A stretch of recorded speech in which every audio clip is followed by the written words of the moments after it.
ومن تبعهم بإحسان إلى يوم الدين يا أيها الذين آمنوا اتقوا الله حق تقاته ولا تموتن إلا وأنتم مسلمون. Jelas suara saya teh? Jelas insya Allah Ustaz ya. Baik. Bapak Ibu sekalian menaikkan Allah, kita lanjutkan pelajaran tauhid setelah kita selesai membahas tentang keutamaan mengucapkan atau keutamaan kalimat la ilaha illallah, keutamaan asyhadu an la ilaha illallah wa asyhadu anna Muhammadar Rasulullah. Maka kita akan membahas sekarang tentang apa makna, apa arti, apa rukun, apa syarat dari la ilaha illallah. Cuma mungkin Tevina saya ambil dari tulisan yang lain supaya lebih ringkas ya. Ya Ustaz. Karena saya baca di bukunya banyak secara tata bahasa, takutnya jamaah bingung. Jadi saya coba saya coba menyimpelkannya saja. Baik, saya akan share pembahasannya.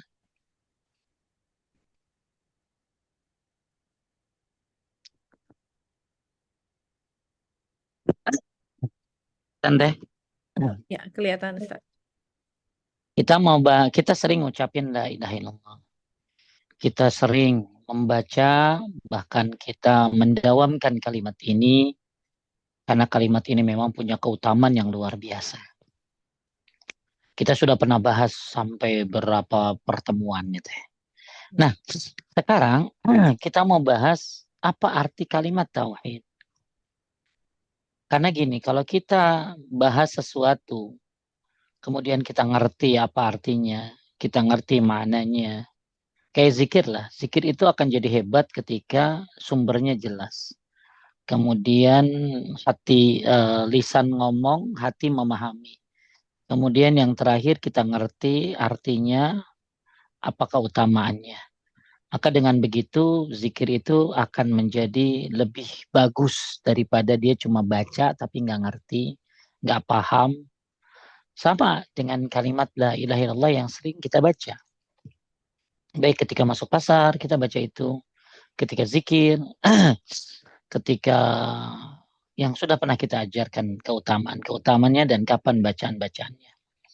Nah sekarang apa arti kalimat la ilaha illallah? Lanjut ya, makna Makna tekstual atau bahasa Arab yang benar, secara bahasa dan kaidah nahwu, para ulama salaf menjelaskan bahwa maknanya adalah la ma'buda hakin illallah. hakin illallah. Haqqin Iya, illallah. cuman tulisannya salah. Terus artinya? Artinya tidak ada sesembahan yang berhak disembah kecuali Allah. Taib. Jadi sebenarnya tidak cukup kalau la ilaha illallah itu artinya tidak ada Tuhan selain Allah. Jadi yang paling bagus itu la ma'buda bihaqqin illallah. Jadi arti la ilaha illallah itu yang paling komplit, tidak ada sesembahan yang berhak disembah kecuali Allah. Ini arti yang paling bagus. Cuma selama ini kan yang beredar di kita itu secara harfiah saja teh. Tidak ada Tuhan selain Allah. Ya, akan tetapi yang paling bagus sebenarnya artinya adalah la ma'buda bihaqqin illallah. Tidak ada sesembahan yang berhak disembah kecuali Allah. Jadi kalau nanti ada yang nanya apa arti la ilaha illallah, tidak ada yang berhak disembah kecuali Allah. Ya, jadi jangan la ilaha illallah itu tidak ada Tuhan selain Allah saja. Tapi yang benar, yang komplit ya, tidak ada sesembahan yang berhak disembah kecuali Allah. Ini terjemahan yang sesuai bahasa Arab, sesuai tafsir para sahabat, sesuai akidah Ahlus Sunnah, dan sesuai dengan dakwah semua para nabi. Mengapa bukan cukup tidak ada Tuhan selain Allah?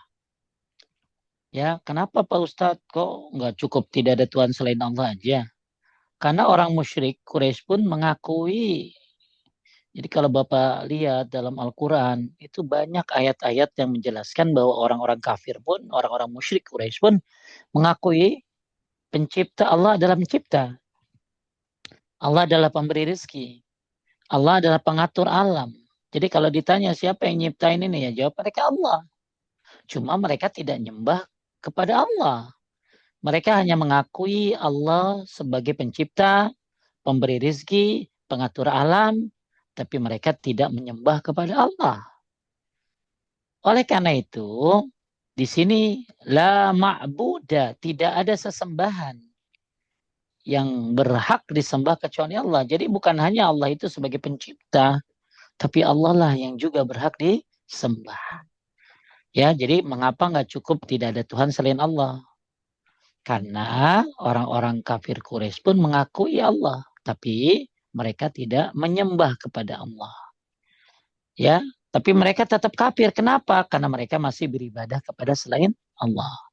Maka para salaf menegaskan makna la ilaha illallah bukan sekedar pengakuan rububiyah. Rububiyah itu Allah pengatur, Allah pencipta. Tapi pengkhususan ibadah hanya untuk Allah. Ya, jadi kenapa tidak cukup tidak ada Tuhan selain Allah? Ya, karena orang-orang kafir pun mengenal Allah, mengakui Allah. Tapi masalahnya mereka tidak menyembah Allah. Ya, maka yang paling tepat arti daripada la ilaha illallah, tidak ada yang berhak disembah kecuali Allah. Ya. Taib. Penegasan dari para salaf. Kita lihat pendapat dari Ibnu Jarir At-Tabari rahimahullah. Makna la ilaha illallah adalah, lanjut tidak ada. Ya. Makna la ilaha illallah adalah tidak ada sesembahan yang berhak disembah kecuali Allah. Ini kata ulama zaman dahulu. Kemudian kata Ibnu Katsir artinya Eh, Maknanya adalah meniadakan seluruh sesembahan selain Allah dan menetapkan ibadah hanya bagi Allah. terus Ibnu Taimiyah Taimiyah rahimahullah, al-ilah artinya al-ma'bud atau yang disembah. Maka makna la ilaha illallah adalah tidak ada yang disembah dengan benar kecuali Allah. Nah, makanya ada ustadz-ustadz juga yang bilangnya begini teh. Tidak ada yang berhak disembah dengan benar kecuali Allah. Ya, jadi saya pribadi kalau lagi ada orang masuk Islam, itu kan mereka baca syahadat. Maka saya bimbing, setelah itu kan mereka baca terjemahnya. Ya, asyhadu an la ilaha illallah wa asyhadu anna Muhammadar Rasulullah. Aku bersaksi bahwa tidak ada yang berhak disembah dengan benar kecuali Allah. Dan aku bersaksi bahwa Nabi Muhammad Sallallahu Alaihi Wasallam adalah utusan Allah. Ya, jadi kalau cukup sampai tidak ada yang berhak disembah kecuali Allah, itu sudah cukup. Nah, kalau mau ditambahin pendapat ulama, tidak ada yang berhak disembah dengan benar kecuali Allah. Jadi kita lagi bahas secara sempurna arti kalimat la ilaha illallah. Jadi gimana teh artinya? Tidak Tidak ada yang sesembahan yang berhak disembah disembah kecuali Allah. kecuali Allah. Atau kalau mau ditambahin, tidak ada Sesembahan yang berhak yang berhak disembah disembah dengan benar kecuali Allah. kecuali Allah. Ya, itu arti kalimat la ilaha illallah. Ya, Teteh pasti dulu diajarinya tidak ada Tuhan selain Allah aja kan? Iya, Iya, ya itu kalimat yang kurang komplit. Ya, kurang komplit. Yang komplit tidak ada sesembahan yang berhak disembah dengan benar benar. kecuali Allah. Taib itu artinya. Sekarang apa maknanya? Ya, makna la ilaha illallah, tidak ada sesembahan yang berhak diibadahi dengan benar kecuali Allah. Ini yang diterjemah, yang dipakai para ulama ahlus sunnah, bukan sekedar tidak ada Tuhan selain Allah, tapi tidak ada yang berhak disembah kecuali Allah. Nah, maknanya gimana? Maknanya menurut para sahabat, Ibnu Abbas radhiyallahu anhu mengatakan, la ilaha illallah, tidak ada sesembahan yang benar selain Allah, dan segala ibadah kepada selainnya adalah batil. Berarti apapun yang disembah selain Allah adalah batil. Ini makna ya teh ya, makna ya. Ya, kalau tadi kan secara apa tadi? Secara bahasa, ya secara bahasa. Kalau sekarang secara maknanya, bahwa tidak ada sembahan yang benar selain Allah dan segala ibadah kepada selainnya adalah batil. Maka sesembahan selain Allah adalah batil. Kemudian menurut tabi'in, Mujahid rahimahullah, makna la ilaha illallah adalah tidak ada sembahan yang pantas diibadahi kecuali Allah. Menurut para imam salaf dalam kitab akidah, seperti Imam Bukhari rahimahullah, beliau memberi judul dalam bab sahihnya, Babul ilmi qabla al-qaul wal amal. Fa'lam annahu la ilaha illallah. Ya. Lalu menyebut ayat fa'lam annahu la ilaha illallah, ini menunjukkan bahwa makna la ilaha harus dipahami, ilmu bukan sekedar diucapkan. Nanti kita akan belajar tuh, ya, apa syarat la ilaha illallah. Bagaimana orang bisa uh, paham la ilaha illallah kalau nggak tahu syarat-syaratnya. Jadi banyak orang ngucapin la ilaha illallah tapi nggak ngerti syarat-syaratnya. Nanti kita belajar. Kemudian ini semua pendapat-pendapat makna ya dari para salaf tentang la ilaha illallah. Intinya kita kalau ambil pendapat dari Ibnu Abbas, tidak ada sembahan yang benar selain Allah dan segala ibadah kepada selainnya adalah batil. Taib. Sekarang kita bahas tentang kalau sholat, teteh kalau sholat ya. Kalau sholat itu kan ada syarat, ada rukun, ada wajib-wajib, ada sunnah-sunnah. Syarat sholat, apa? Islam, Balik. suci dari hadas kecil dan hadas besar, mumayyiz atau balik, kemudian menghadap kiblat, kemudian menutup aurat, kemudian syarat sholat juga masuk waktu, ya itu syarat sholat. Kalau rukun sholat, ya baca al-fatihah berdiri, kemudian baca takbiratul ihram, Allahu Akbar, kemudian baca al-fatihah, ruku, tumanina, i'tidal, tumanina, sujud, tumanina, kemudian tasyahud, baca salawat, tasyahud akhir, baca salawat, kemudian minta perlindungan dari 4 hal. Kemudian salam. Kemudian wajib sholat. Semua takbir selain takbiratul ihram. Kemudian apalagi wajib sholat. Sami Allahu liman hamidah. Rabbana lakal hamd. Ya. Kemudian subhanarabbil a'la subhanarabbil azim. Apa sunnah-sunnah sholat? Baca iftitah. Baca a'udzubillahi minasyaitonir rajim. Dan seterusnya. Dalam baca la ilaha illallah juga ada rukunnya. Ya, ada syaratnya. Apa rukun la ilaha illallah? Ini yang mau kita pelajari poin yang selanjutnya. Setelah kita bahas tentang arti la ilaha illallah, makna la ilaha illallah, kita akan bahas sekarang rukun la ilaha illallah. Ya, lanjut ya. Rukun la ilaha illallah memiliki 2 rukun pokok yang tidak bisa dipisahkan. Jika salah satunya hilang, maka rusak maknanya. 2 rukun la ilaha illallah. 1. An-nafyu atau penafian, menolak semua sesembahan selain Allah. Bagian kalimatnya la ilaha, tidak. Nah ini ada sesembahan. Jadi la ilaha illallah ini ada rukunnya. Rukunnya yang pertama la ilaha. Ini namanya an-nafyu atau penafian atau meniadakan teh. Ya, tidak ada sesembahan. Ya, menolak semua sesembahan selain Allah. Di mana kalimatnya? An-nafyu ini la ilaha. Jadi sebenarnya cuma 2 teh. An-nafyu dan al-isbat. An-nafyu la ilaha. Isbat illallah. Itu rukun la ilaha illallah. Artinya, ya, la ilaha, tidak ada sesembahan. Artinya apa? Menolak dan membatalkan berhala. Wali yang diminta, kuburan yang diagungkan, jin, malaikat, ya, atau minta kepada nabi, ya, minta harus kepada Allah Subhanahu wa taala berdoa dan segala bentuk ibadah kepada selain Allah. Ini maksud daripada la ilaha. Tidak ada sesembahan. Berarti menolak berhala, menolak minta kepada orang yang sudah mati, menolak minta kepada kuburan yang diagungkan, menolak meminta yang memang hak Allah ya, minta kepada jin, kepada malaikat, atau menolak menyembah kepada berhala, kepada wali, kepada kuburan, kepada jin, malaikat, menolak menyembah kepada nabi, kan ada yang menyembah nabi. Ya, kemudian juga segala bentuk ibadah kepada selain Allah, ini terangkum dalam kalimat apa tadi? La. La ilaha. Makanya disebut apa teh? An-nafyu. Ya, atau nafi.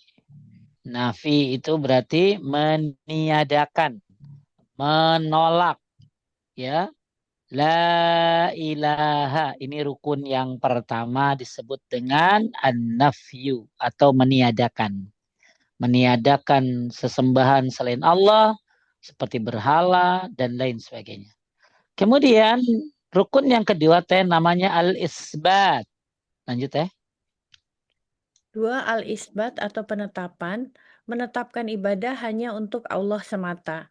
Bagian kalimatnya illa Illallah. illallah, Kecuali kecuali Allah. Allah. Jadi kalau tadi la ilaha berarti apa tadi teh?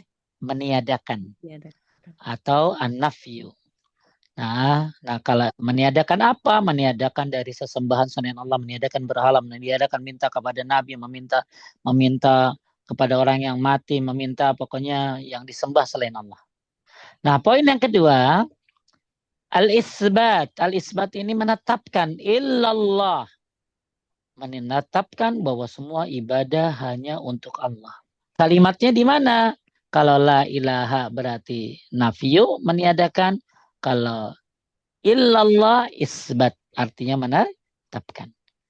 Artinya seluruh bentuk ibadah seperti doa hanya kepada Allah tawakal, hanya kepada Allah sujud, hanya kepada Allah nazar, hanya kepada Allah istighosa, hanya kepada Allah Subhanahu wa taala. Jadi rukun la ilaha illallah itu ada dua ya teh ya. Ulangi. Nafyu dan It, isbat. it, Kalau bahasa Indonesianya apa tadi? Meniadakan dan menetapkan. kan. Di mana kalimat meniadakan? La ilaha La ilaha. Di mana kalimat menetapkan? illallah. Illallah. Taib. Sekarang penjelasan para ulama salaf. Ibnu Taimiyah rahimahullah mengatakan makna la ilaha illallah adalah penafian atau meniadakan ibadah kepada selain Allah dan penetapan ibadah hanya bagi Allah. Kemudian kata Ibnu Qayyim rahimahullah lanjut. Kalimat tauhid dibangun di atas dua rukun, meniadakan dan menetapkan. Inilah hakikat tauhid. Madarik Baik. salik Jadi kalimat tauhid ini dibangun di atas dua rukun, meniadakan dan menetapkan. menetapkan. Ya, Syekh Muhammad bin Abdul Wahab mengatakan seorang tidak menjadi muwahhid. Muwahhid itu orang yang bertauhid sampai ia mengingkari tagut dan beriman hanya kepada Allah. Nah ini nanti kita belajar tentang masalah itu. Tapi ini poin-poinnya sudah jelas ya Teh ya? Ya, insya Allah, Ustaz. Ya, tadi kita udah belajar arti la ilaha illallah dan maknanya. Sekarang kita belajar rukun la ilaha illallah. Nah, sekarang kita mau bahas tentang baru kitab yang akan kita bahas yaitu tentang ini saya agak lengkap kemarin ya tentang syarat kalimat la ilaha illallah. Jadi rukun udah ya, sekarang kita bahas syaratnya. Jadi kalau orang ngucapin la ilaha illallah itu punya punya konsekuensi, punya syarat-syarat yang harus dijalankan. Banyak yang ngucapin la ilaha illallah, tapi nggak menjalankan syarat-syarat la ilaha illallah. Dan ini dirangkum dari Al-Quran dan hadis tentang syarat kalimat la ilaha illallah ini. Oleh karena itu, kita berharap bukan hanya ngucapin la ilaha illallah, tapi ngerti rukun-rukunnya, ngerti syarat-syaratnya. Kalimat syahadat la ilaha illallah memiliki beberapa syarat yang wajib bagi setiap muslim dan muslimah untuk mengetahui dan melaksanakannya dalam kehidupan sehari-hari. Syarat kalimat la ilaha illallah tersebut adalah yang pertama al-ilmu. Al-ilmu itu artinya mengetahui teh. Ya, lanjut teh yaitu Yaitu mengetahui dengan benar dengan sebenar-benarnya tentang makna yang ditunjukkan oleh kalimat ini dan mengamalkan perkara yang dituntut oleh kalimat ini. Jadi intinya bukan cuman baca la ilaha illallah, tapi dia harus punya ilmu tentang la ilaha illallah.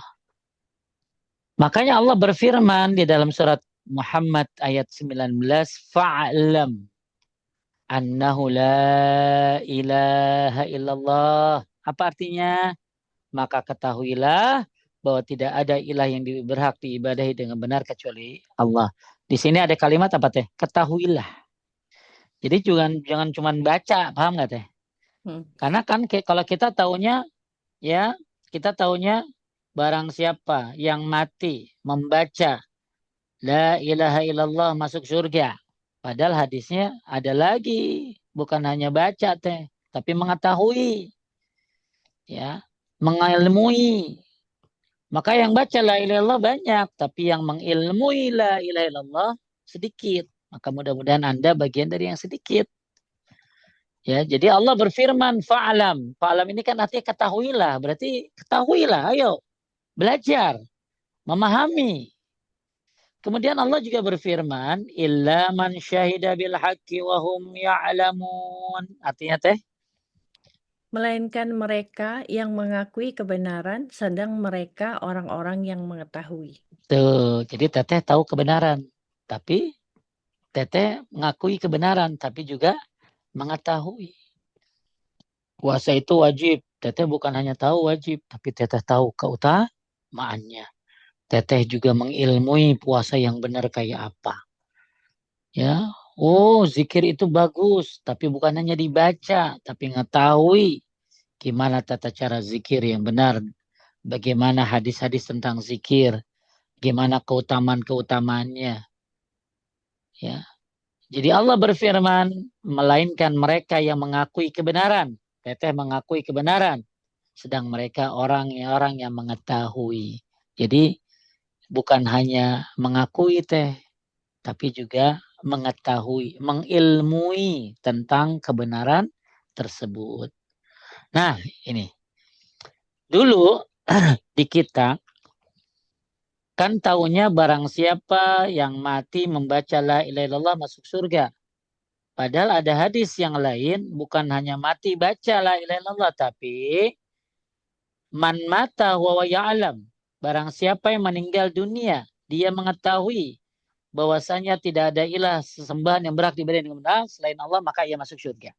Ini teh, kalau kita dulu diajarinnya barang siapa yang mati baca la ilaha illallah masuk surga.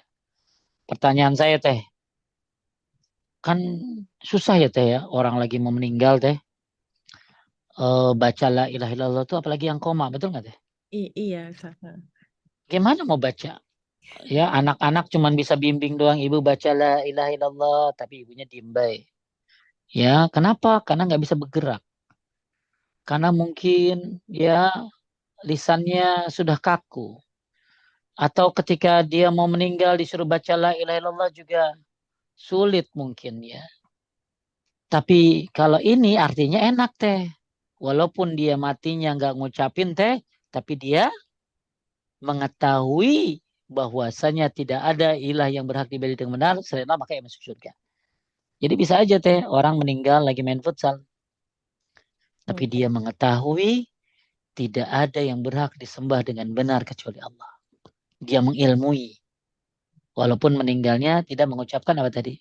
La La ilaha. ilaha illallah. Syukur-syukur ya. Kita mati dalam keadaan mengucapkan dan mengilmui la ilaha illallah.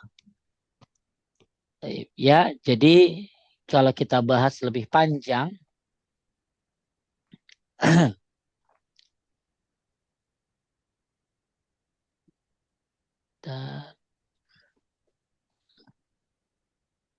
nah ini dia hadisnya. Ya, jadi selama ini kita taunya barang siapa yang baca. Berarti teh kalau yang nggak baca la ilaha illallah sebelum mati gimana gitulah. Hmm. Ya, padahal dia paham tauhid, ngerti tauhid. Maka kita berharap mati ngucapin dibimbing la ilaha illallah. Tapi kalaupun kita tidak mengucapkan la ilaha illallah sebelum meninggal, tapi kita ya'lamu teh. Apa tadi la ya'lamu teh? Mengetahui, Pak Ibu. mengilmui. Jadi walaupun teteh nggak baca la ilaha illallah, tapi teteh punya ilmu tentang la ilaha illallah. Yakin tidak ada sesembahan yang benar, disembah dengan benar kecuali Allah. Teteh mengamalkan la ilaha illallah, teteh jauh dari syirik. Maka teteh insya Allah itu termasuk bagian daripada orang yang masuk surga. Kenapa? Karena mengilmui. Tapi kita lihat ya penjelasan para ulama tentang hadis tadi bahwa kita lagi bahas apa nih? Syarat la ilaha illallah. Orang kalau ngucapin la ilaha illallah maka ada syaratnya. Syarat yang pertama adalah ilmu. Kenapa? Karena berdasarkan hadis ini. Ya, didukung dengan ayat Al-Quran surat apa teh? Ya. Muhammad ayat 19. Di sini ada kalimat apa tadi? Fa'alam. Berarti ketahuilah. Ya. Kemudian juga berdasarkan surat Az-Zuhruf 86. Orang yang bersaksi dengan kebenaran dan mereka mengetahui. Ini menunjukkan bahwa mengetahui dalam hadis ini bukan sekedar tahu kalimat, tapi tahu makna dan konsekuensinya. Sekarang kita lihat penjelasan para ulama seperti Imam Nawawi rahimahullah bilang apa teh? Lanjut. Makna Makna mengetahui adalah mengetahui maknanya, meyakininya, dan mengamalkannya, bukan sekedar mengucapkan. bisa jadi yang meninggalnya lagi runner teh, lagi meninggal lagi lari, tapi dia nggak syirik sama Allah, dia meyakini bahwa Allah itu satu, mengamalkannya dalam kehidupan sehari-hari, nggak mau percaya ramalan bintang, nggak percaya sama tusuk sate, nggak percaya sama angka 13, nggak percaya sama angka 4, nggak percaya sama yang namanya kesyirikan-kesyirikan. Pokoknya dia selama hidupnya, walaupun matinya tidak mengucapkan la ilaha illallah, tapi selama hidupnya dia meyakini, mengamalkannya, dan bukan sekedar mengucapkannya. Ini maksud apa tadi? Ya'lamu. Barang siapa yang mati mengetahui la ilaha illallah dia masuk surga. Ya, ya syukur-syukur ya teh ya. Kembali lagi Bapak Ibu, kita juga berharap mati ngucapin la ilaha illallah, tapi juga meyakini, mengamalkannya, dan bukan sekedar mengucapkannya. Ya. Kemudian Al-Hasan Al-Basri rahimahullah mengatakan, lanjut teh.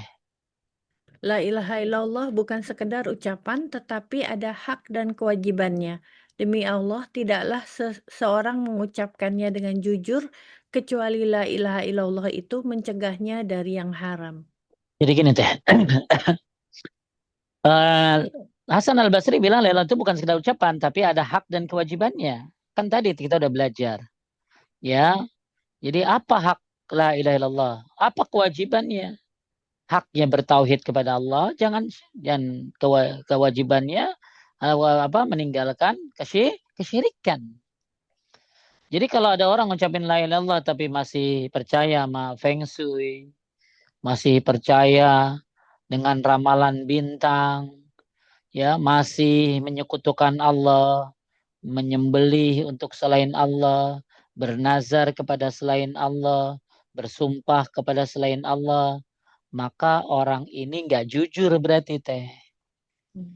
Maka tidaklah seorang mengucapkannya dengan jujur ya. Kalau dia jujur berarti misalnya teteh jujur ya berarti ya bukan hanya meyakini kejujuran tapi segala tingkah lakunya ya jujur, nggak ada korupsi walaupun tipis-tipis.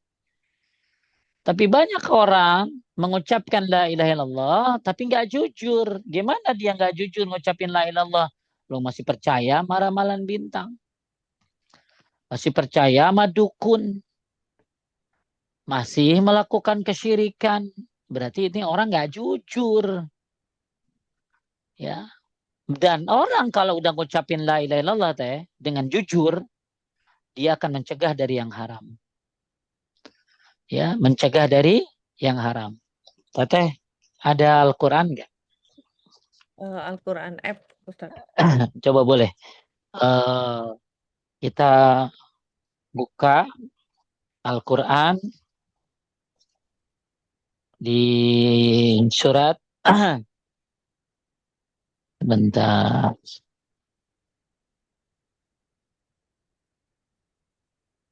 Nah, ini ya.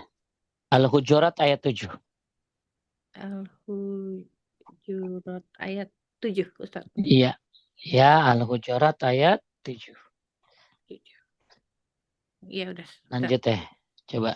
Saya bacakan artinya, Ustaz ya. Iya, boleh. Bismillahirrahmanirrahim.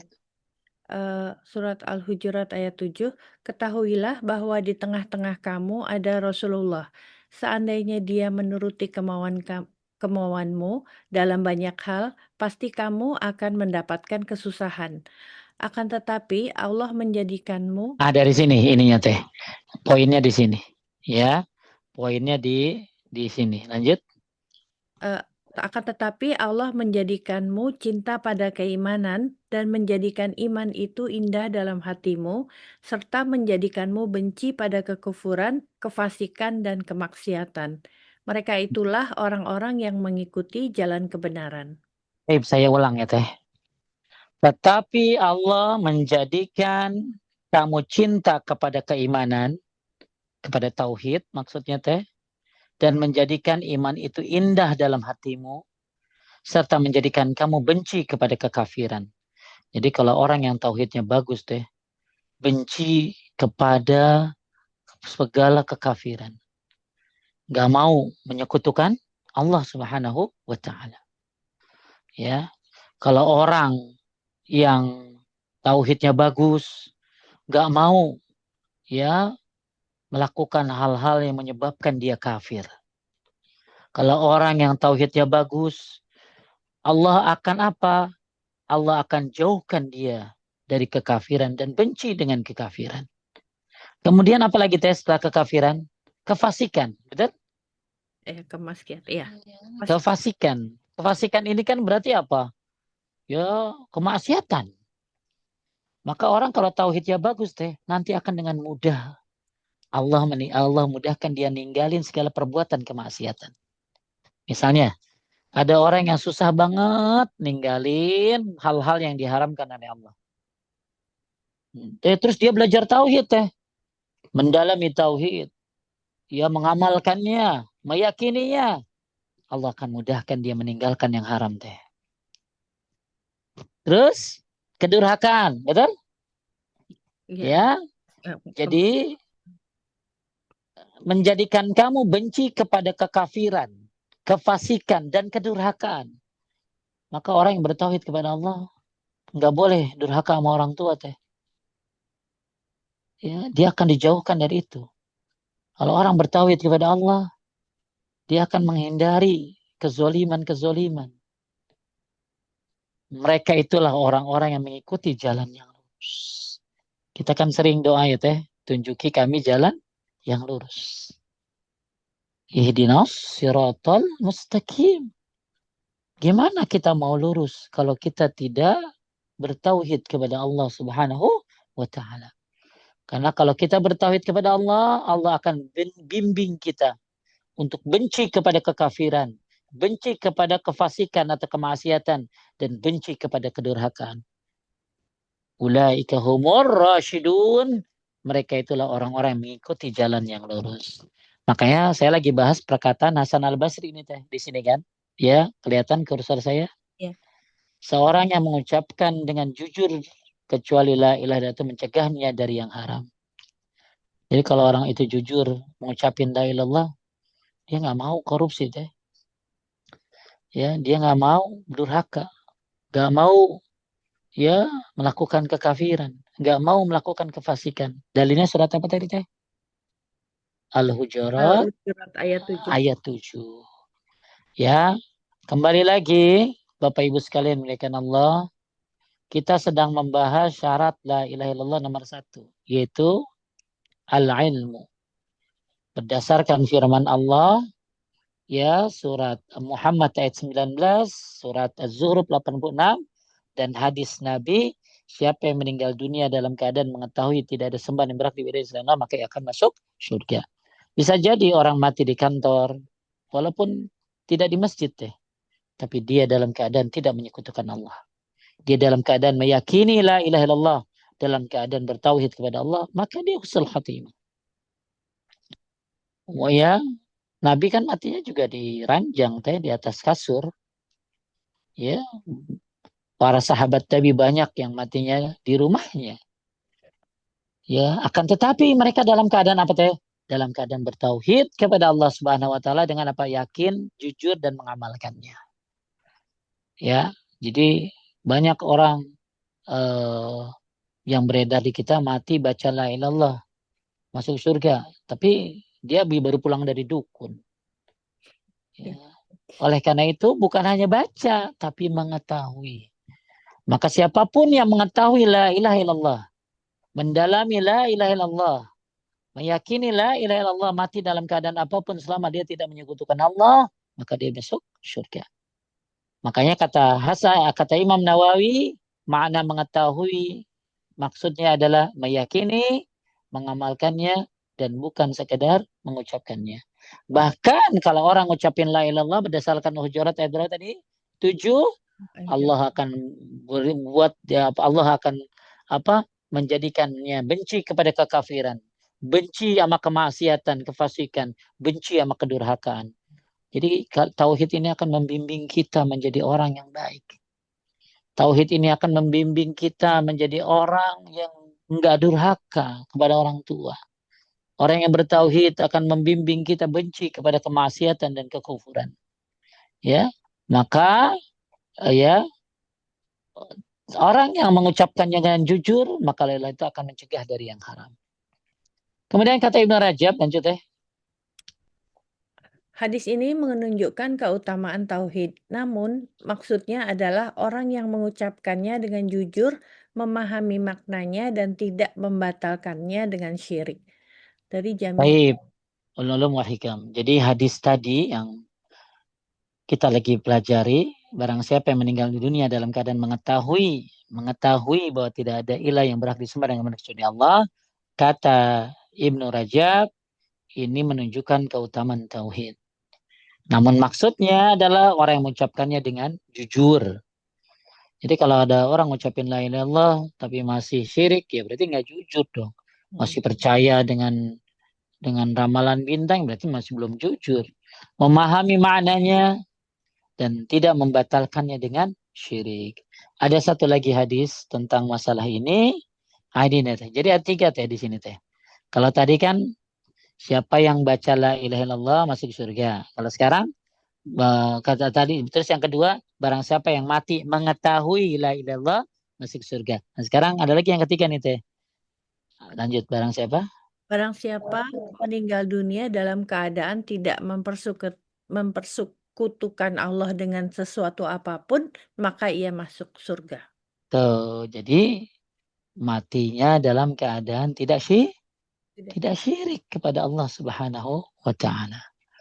Oh, Bapak Ibu sekalian yang muliakan Allah. Ya, hati-hati dengan kesyirikan. Jangan sampai kita baca la ilaha illallah tapi masih terus melakukan kesyirikan. Maka kita mati pengen ngucapin la ilaha illallah. Tapi bukan hanya ngucapin saja, tapi mengetahui la ilaha illallah. Tapi juga meninggalkan ke apa nih? Kesyirikan. Jadi total ada 3 hadis tadi ya, Teh ya.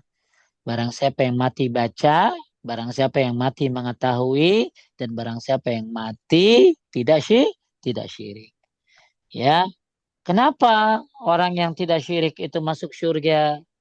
Ya, lanjut. Di sini Allah berfirman, "Innahu may yusyrik billahi faqad harramallahu alaihi jannah." Sesungguhnya siapa yang mempersekutukan Allah, maka Allah haramkan baginya surga. Nauzubillah. Maka jauhi kesyirikan. Karena ini menyebabkan haram kita masuk ke dalam surga. Dan jauhi kesyirikan. Karena dosa syirik ini tidak diampuni dosa-dosanya. Ya, Bapak Ibu sekalian muliakan Allah Subhanahu wa taala, kita sudah pernah ya teh bahas tentang apa tuh? Dosa-dosa syirik ya. Syirik ya. Ada Ya, ya. dosa-dosa syirik ya. Sedikit mungkin kita review biar bahaya-bahaya syirik kita hindari. Yang pertama, syirik merupakan sebesar-besar kezoliman. Orang syirik itu orang zalim. Syirik adalah dosa besar yang paling besar. Kemudian mendapatkan kerugian di akhirat. Apa kerugiannya tadi teh? Diharamkan dari surga. Orang syirik tidak mendapat keamanan dan tidak mendapatkan petunjuk. Anda pengen aman, Anda pengen dapat petunjuk, ayo bertauhid kepada Allah. Orang syirik Allah tidak ampuni dosanya sebelum dia taubat dan meninggalkan kesyirikannya. Orang syirik terhapus pahala dan tidak manfaat amalannya. Ini paling ngenes nih teh. Udah Mm-mm. sholat rajin-rajin, puasa rajin-rajin, haji, umroh sering, tapi ternyata hapus pahalanya gara-gara melakukan kesyirikan. Kemudian orang syirik tidak akan mengalami ketenangan hidup, takut dan cemas.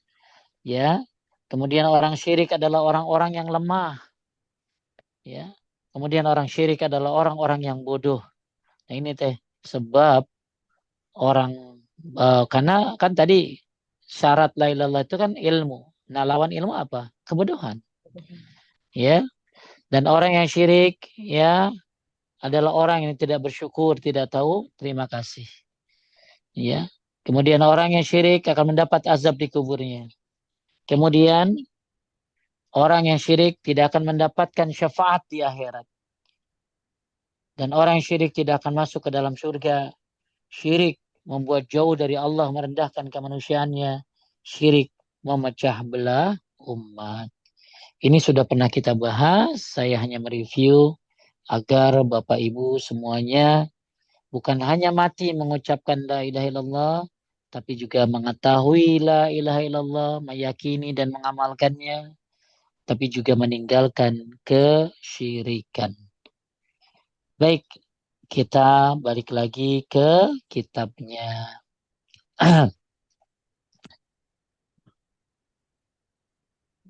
Kemudian syarat kedua dari apa tadi teh? Dari La ilaha illallah adalah al-yakin. Ya, lanjut teh. mak eh, Maaf, maaf, maaf. Maksud bentar, Ustaz. Bismillah. Maksudnya adalah barang siapa yang mengucapkan kalimat ini hendaknya dengan hati yang penuh keyakinan dan benar-benar mempercayai apa yang dia ucapkan, yaitu dia benar-benar yakin bahwa hanya Allah sajalah satu-satunya ilah atau sesembahan yang berhak diibadahi dengan benar, serta dia benar-benar yakin bahwa tidak ada satu ilah pun yang berhak untuk diibadahi dengan benar selain Allah. Taib, ya jangan sampai teh orang baca la ilaha illallah kagak yakin. Ya, dia ngucapin la ilaha illallah, tapi dia nggak percaya kalau Allah itu satu. Naudzubillah. Dia nggak percaya bahwa Allah yang berhak diibadahi. Ya, karena keyakinan ini kan harusnya meniadakan keraguan. Makanya banyak orang nanti pengen yakin teh. Ya, di dalam Al-Quran disebutkan ya walau tara izil mujrimuna nakisu ru'usihim inda rabbihim rabbana absarna wa sami'na farji'na na'mal salihan inna mukinun. Ya Allah, apa? Mereka orang-orang yang mujrim, pendosa. Nakisu ru'usihim inda rabbihim, menundukkan kepalanya sambil mengatakan apa? Rabbana akhrijna na'mal salihan. Ya Allah, keluarkan kami. Kami akan beramal soleh. Keluarin kami dari kuburan. Pengen beramal soleh.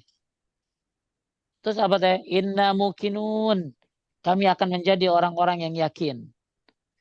Makanya teh, yakin ini harus apa? Harus ada gitu loh. Contoh nih teh.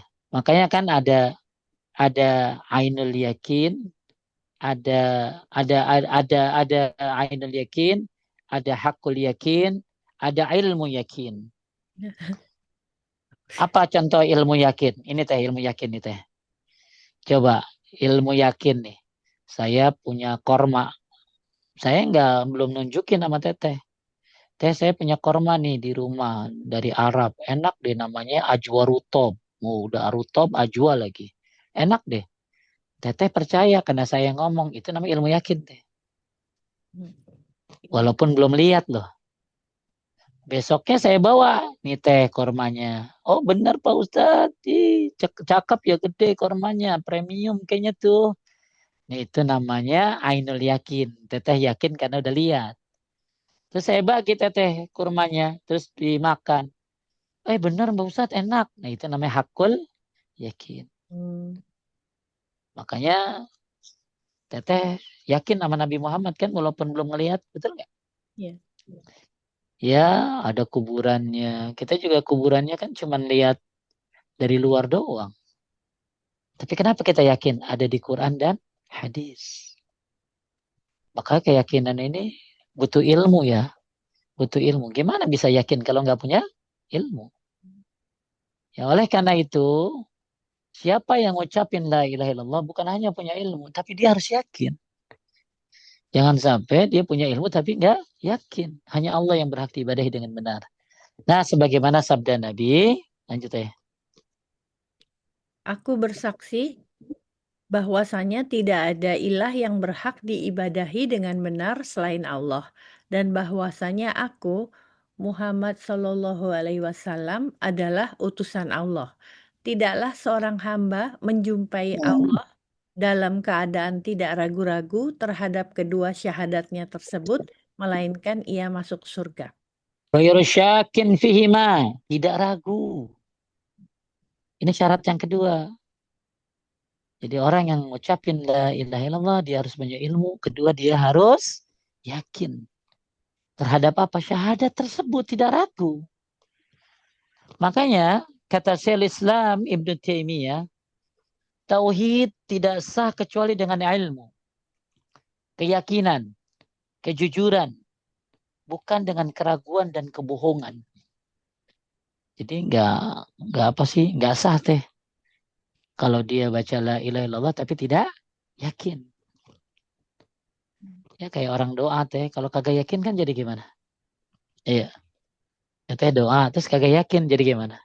Ya, setengah-setengah ya. Setengah-setengah jadi males kan? Iya. Kenapa ya? Karena kagak yakin.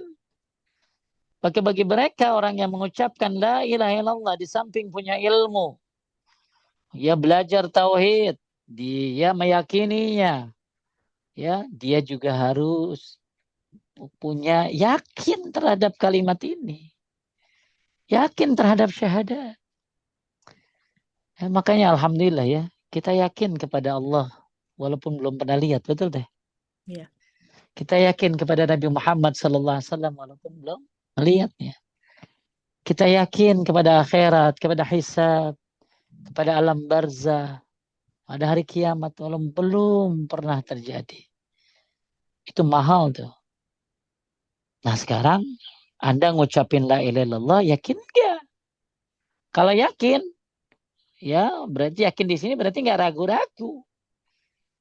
Ya, nggak ragu-ragu benar bahwa Allah Tuhannya, Allah Rabbnya yang berhak diibadahi dengan benar, Muhammad Nabinya. Maka siapa yang yakin dengan syahadat, maka melainkan ia masuk surga. Ya, maka kalimat tauhid yang diucapkan tanpa yakin tidak bermanfaat. Dia ngucapin tapi kagak yakin gimana? Ya, kita lihat kata Nabi SAW lanjut ya. Pergilah engkau dengan kedua sandalku ini, maka siapa saja orang yang engkau temui di belakang kebun ini, yang ia bersaksi bahwa tidak ada ilah yang berhak diibadahi dengan benar selain Allah, dengan hati yang meyakininya, maka berikanlah kabar gembira kepadanya dengan masuk surga. Baik, balik lagi teh di sini. Ya, dia bersyahadat tapi meyakininya. Nah, berarti bagaimana cara meyakininya teh? Meyakini syahadat ini di samping bukan hanya percaya kepada Allah, beribadah kepadanya, termasuk ya ini termasuk nih teh kalau dalam kehidupan sekarang ya tetap bertauhid dimanapun berada. Nggak bisa lagi keadaan enak bertauhid, lagi susah ke dukun, nggak bisa. Lagi senang bertauhid, lagi susah syirik, nggak bisa. Atau lagi senang syirik, lagi susah bertauhid, nggak bisa. Atau kalau contoh sehari-hari nih teh, tetap sholat meskipun sendirian, paham nggak? Tetap sholat walaupun walaupun nggak ada yang lihat, Hmm. karena yakin Allah melihatnya. Ya. Jadi Bapak Ibu sekalian yang muliakan Allah Subhanahu wa taala, bukan hanya kita mengilmui la ilaha illallah ya, tapi juga yakin kepada kalimat syahadat ya, yakin kepada syahadat yang kita baca. Yakin kepada kalimat la ilaha illallah. Seperti apa misalnya yakin Allah yang bisa ngasih manfaat dan mudarat teh. Yakin Allah yang bisa ngasih manfaat dan mudarat berarti apa? Nggak boleh pakai jimat dong. Kalau orang pakai jimat kan berarti berharap selamat atau berharap tidak dapat musibah. Berarti dia berharap kepada selain Allah. Berarti nggak yakin dong dengan la ilaha illallahnya. Tidak percaya ramalan dukun, feng shui, zodiak. Berarti kalau dia percaya, nggak yakin dong ada takdir, betul teh? Iya. Ah. Dia nggak percaya dong. Ya,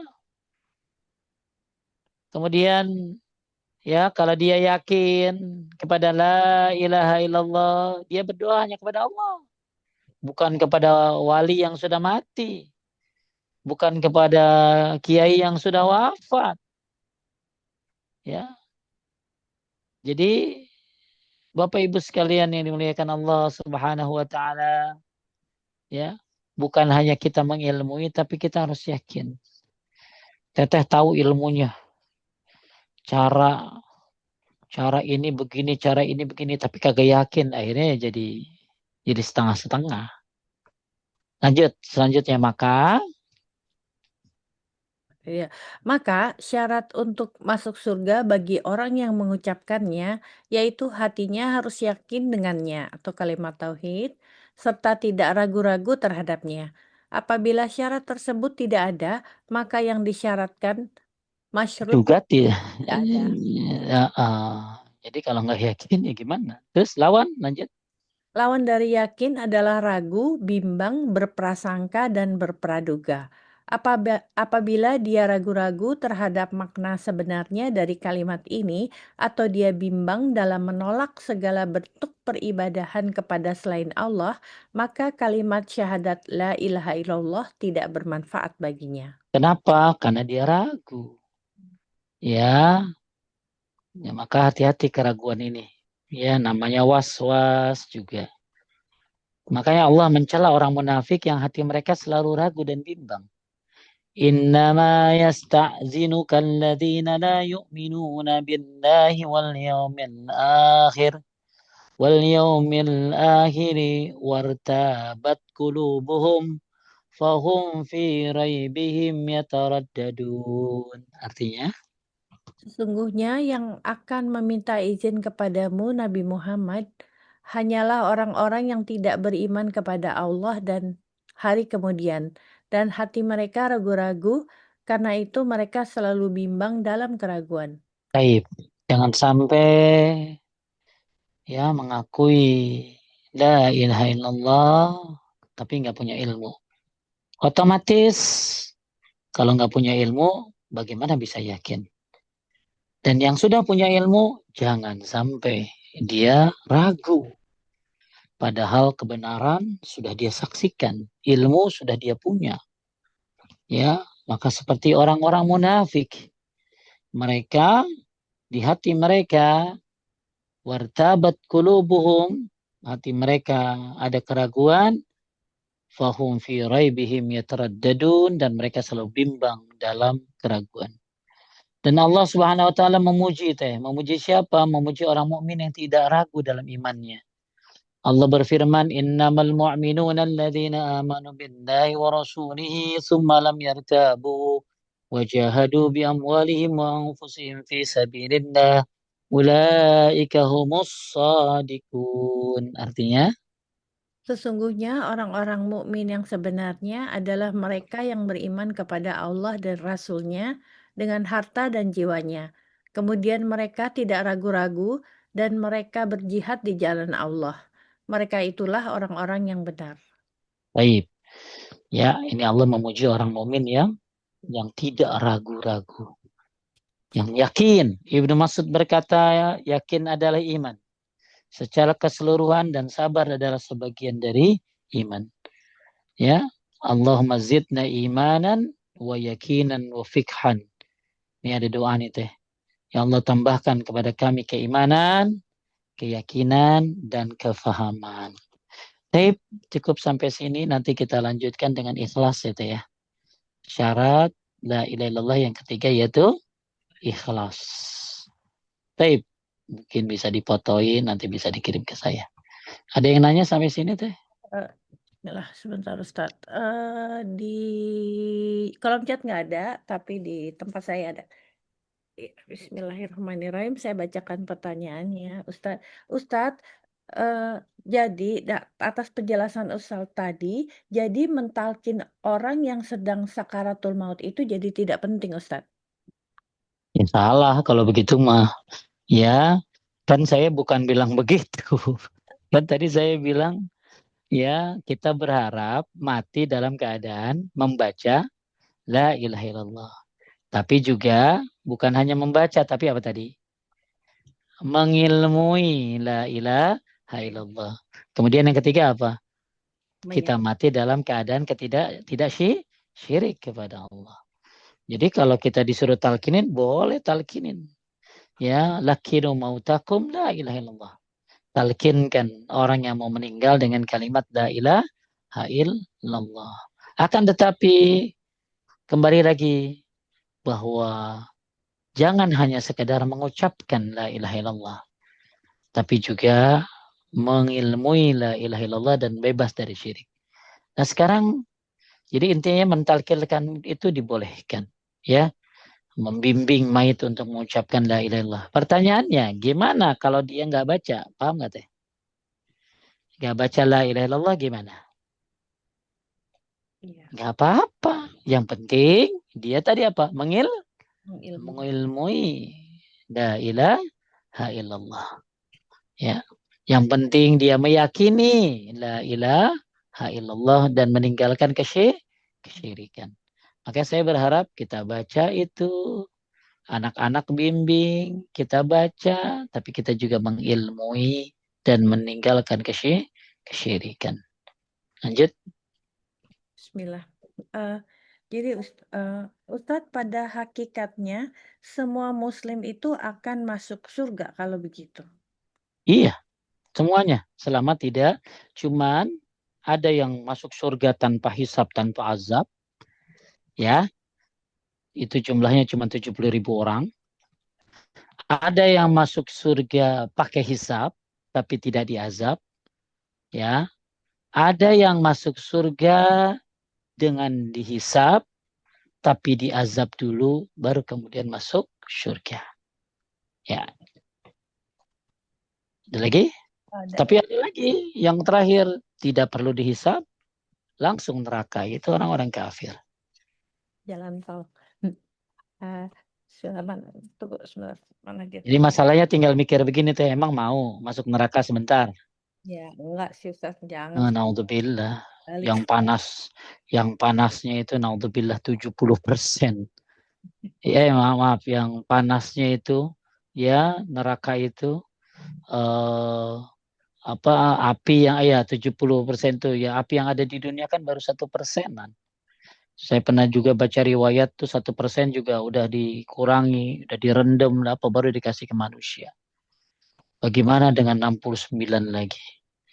Ya panasnya udah kayak apa? Yang di dunia ada kita kagak tahan, apalagi ya apalagi ibu panas dikit aja pakai kipas. Hmm. Ya, padahal nggak panas tuh pengajian, tapi emang kipasnya udah gaya aja. Ya, ya, panas dikit, ya ngeluh. Bagaimana dengan apa neraka?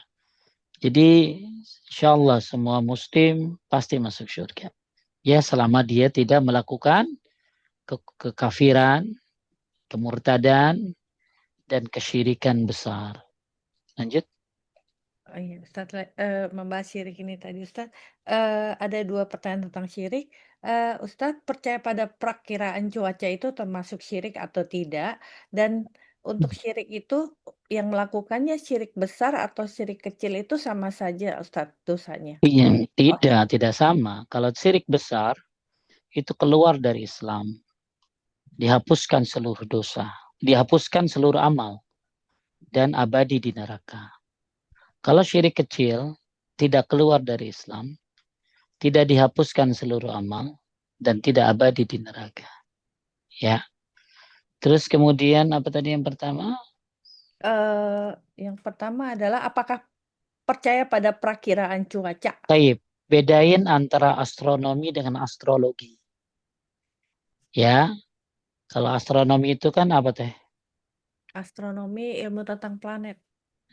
Ya, ada kalau astrologi kan beda. Kalau kalau astro yang pokoknya yang mau ya, saya takut terbalik gitu ya. Jadi kalau astronomi itu astrologi kali ya. Astrologi yang Ya, bintang, Ustaz. ya perbintangan meyakini bahwa bintang ini menyebabkan hujan begini, ini bintang ini yang memberikan petunjuk begini, rizki begini, itu nggak boleh. Tapi kalau astronomi, ya itu dia make ilmu dia, make ilmiah. Makanya disebutnya perakiraan teh. Ya, kayak perakiraan cuaca itu dibolehkan karena perakiraan bukan keyakinan dan itu berdasarkan ilmu. Berdasarkan angin yang hembus ke sini, angin dari sini, ini dari sini, maka akan terjadi begini-begini. Tapi perakiraan itu dibolehkan ya selama bilangnya perakiraan. Ya, bukan sebuah ketentuan. Kenapa dibolehkan? Karena ada ilmunya. Ya kayak dokter, ibu kena ini ya, ibu kena ini nih, karena ibu demam, ibu begini, ini kan itu semua berdasarkan ilmu. Ya, lanjut.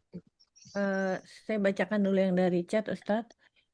Ustadz, dulu waktu saya belum tahu kalau ke dukun atau ke kiai itu perbuatan syirik, waktu itu saya kehilangan barang dan dibohongi karena mobil hilang dan uang.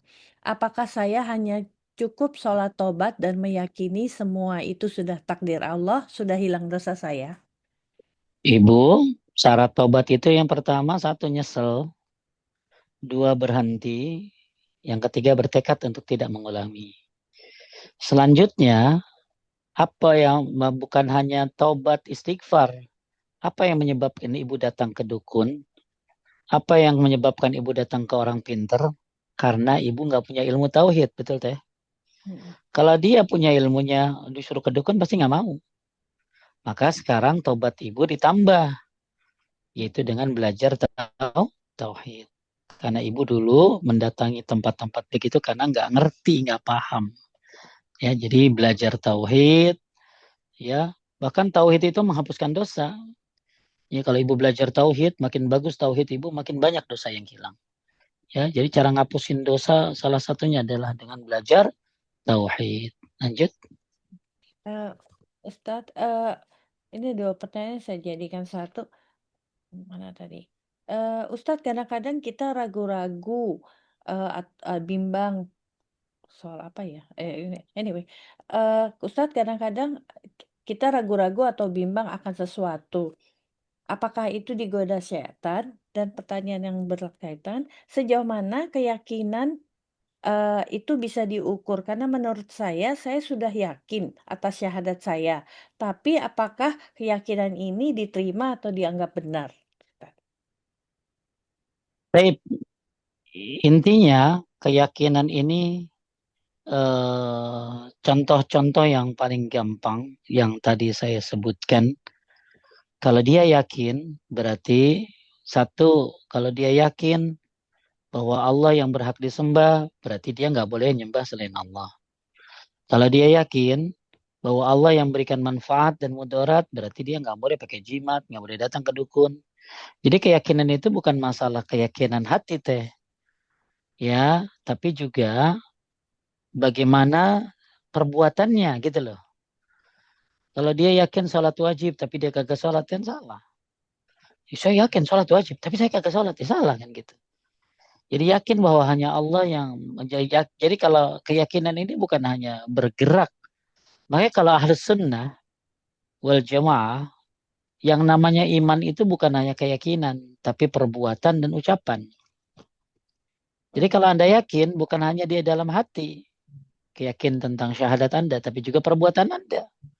Gak boleh kedukun, gak boleh syirik, ya. Kemudian ucapan Anda, gak boleh ngucapin kalimat-kalimat yang mengandung kesyirikan. Itu contoh-contoh dari orang yang ya yakin. Anda yakin, Anda cinta sama pasangan Anda ya, berarti Anda harus ngapain? Bukan cuman saya yakin. Mami kagak yakin ya, kan ibu-ibu suka nanya baik sama laki. Kamu gak cinta ya gitu. Padahal tuh ya laki udah tiap hari keluar nyari duit. Udah punya anak masih ditanya juga, kamu gak cinta ya gitu. Ya. Jadi yakin ini dibuktikan dengan ucapan, dibuktikan dengan tindakan. Ya, lanjut. Eh, Satu pertanyaan terakhir, Ustadz, tapi tidak berkaitan. Ustadz, setelah sujud sahwi, itu langsung salam atau membaca doa sebelum salam? Bagaimana, apa yang maksudnya ini? Jadi kalau sujud setelah sujud sahwi ya langsung salam. Itu aja. Ya, ini Tidak ada baca. mungkin ya enggak. Jadi sujud sahwi kan sujud sahwi ini ada dua karena ninggalin rukun lalu diganti atau ninggalin yang wajib nggak sengaja. Sujud sahwi ini ada yang sebelum salam, ada yang sesudah salam. Nah, sebelum salam, kalau yang sebelum salam, ya berarti sebelum salam dia sujud sahwi dua kali lalu salam.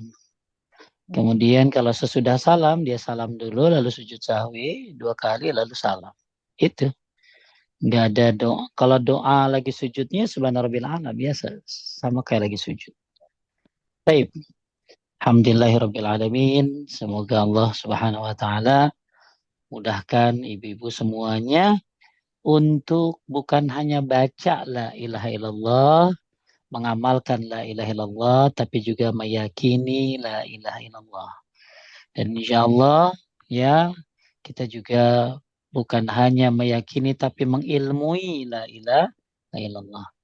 Maka hati-hati tadi kita udah bahas tentang arti la ilaha illallah, kemudian rukun la ilaha illallah itu ya, nafi dan isbat, kemudian syarat la ilaha illallah baru sampai ke poin dua. Syarat la ilaha illallah yang pertama adalah ilmu, yang kedua adalah yakin.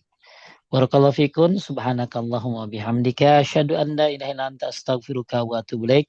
Assalamualaikum warahmatullahi wabarakatuh. Waalaikumsalam warahmatullahi wabarakatuh.